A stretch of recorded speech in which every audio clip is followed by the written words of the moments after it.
I am live. I'm reading The Last Barrier. It's a book by Reshad Feilds entitled A Sufi Journey. This is published in 1976 and he is in Turkey. Maintenance of the planet.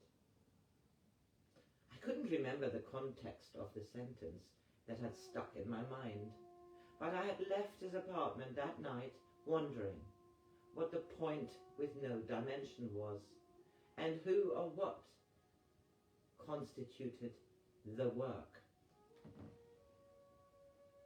Toward sunset, I walked along the beach to the place where I was to meet Hamid, to watch the sun go down. Everything was deserted except for 3 fishermen mending their nets by the cafe. I was alone. I had not seen Hamid since before lunch, and no sound had come from the room below me. The girl must still be with Hamid. I waited a long time by the rocks, but no one came. It was quite dark before I finally decided to return to the house to see what had happened. Lights were burning in the windows, and I heard dishes rattling in the kitchen. I knocked and went in. He gave no explanation of why he had not come, and I didn't ask. He indicated that I was to sit down and placed a bowl of black olives, some white cheese, and a glass of wine in front of me. "Eat," he said. "Dinner will be a little time yet." I watched him cutting vegetables by the stove, noting the intensity of each movement that he made. It had been the same in London. He never spoke when he was preparing food, for he said that it was such a sacred act that it was necessary to do everything in awareness and respect. "Be grateful for all that gives you life," he would say, "and make yourself good food for God." I ate some of the olives. They were quite extraordinary, unlike any olives I'd ever tasted, and I wondered where he had obtained them. When he had finished preparing the food, I asked him about them. "Ah," he said, "to get olives like these requires a very special process." He sat down with me and I poured him some wine. "Let us toast the olives," he said, "for these olives went through a lot to become as delicious as they are." Then he began to laugh, great belly laughs that shook the table. "You had the same olives many times in London," he said, "but why did you not notice them there? But if you had, then maybe you wouldn't have had to come all the way to Anatolia to find out about them." To prepare olives like these, the first thing you must do is to buy the very best quality you can find. Then rinse them carefully several times so that the salt is washed away. You understand? I nodded, making mental notes so that I could fix some in the same way. "Next, take a jar that you have washed carefully. It must be perfectly clean. Into it, put the washed olives, and over the olives pour boiling water. The olives will swell. Leave the water on them just long enough for them to expand, but not too long, or the skins will burst.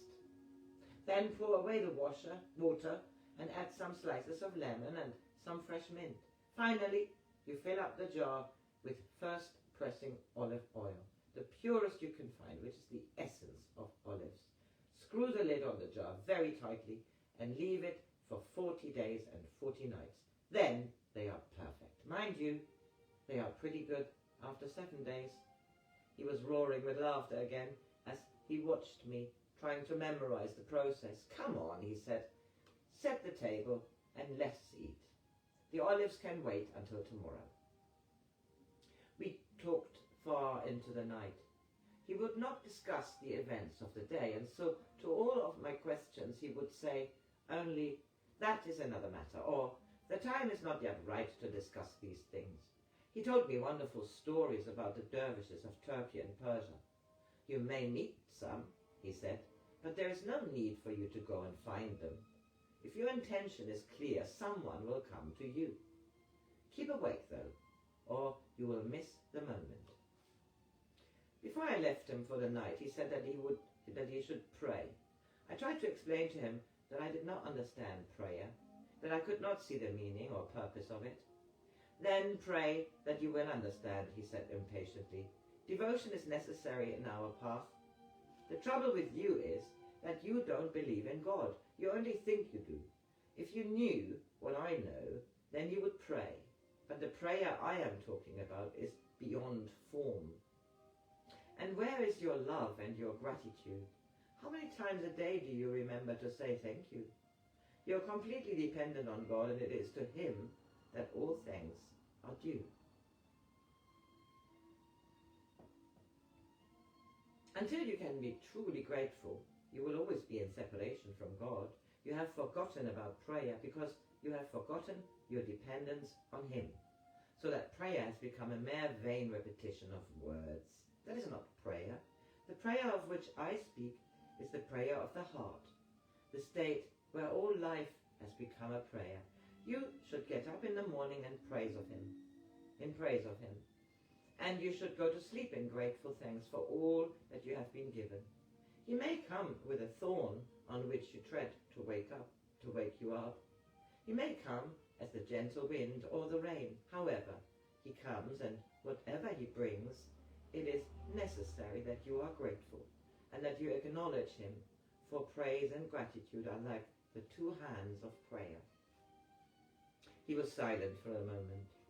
A great Sufi once said, make God a reality and he will make you the truth. Begin now, this evening, to understand the meaning of this. Do you not want to meet God face to face?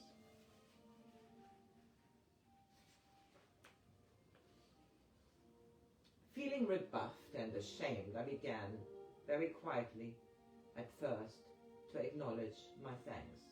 It was as though the words had been waiting for release. They took on their own rhythm. There was no response. From the gratitude came a joy that washed away the tensions and the questioning. The response was so immediate that for a moment I doubted and opened my eyes. Hamid was still there, sitting opposite me. As I closed my eyes, I felt the release again in my heart. We sat in silence for some time. Then finally I rose to go to my room. Hamid smiled at me as though from a great distance. We did not speak again that night. This was the end of chapter 4, and I shall read chapter 5 soon. Today is the 14th of June 2025.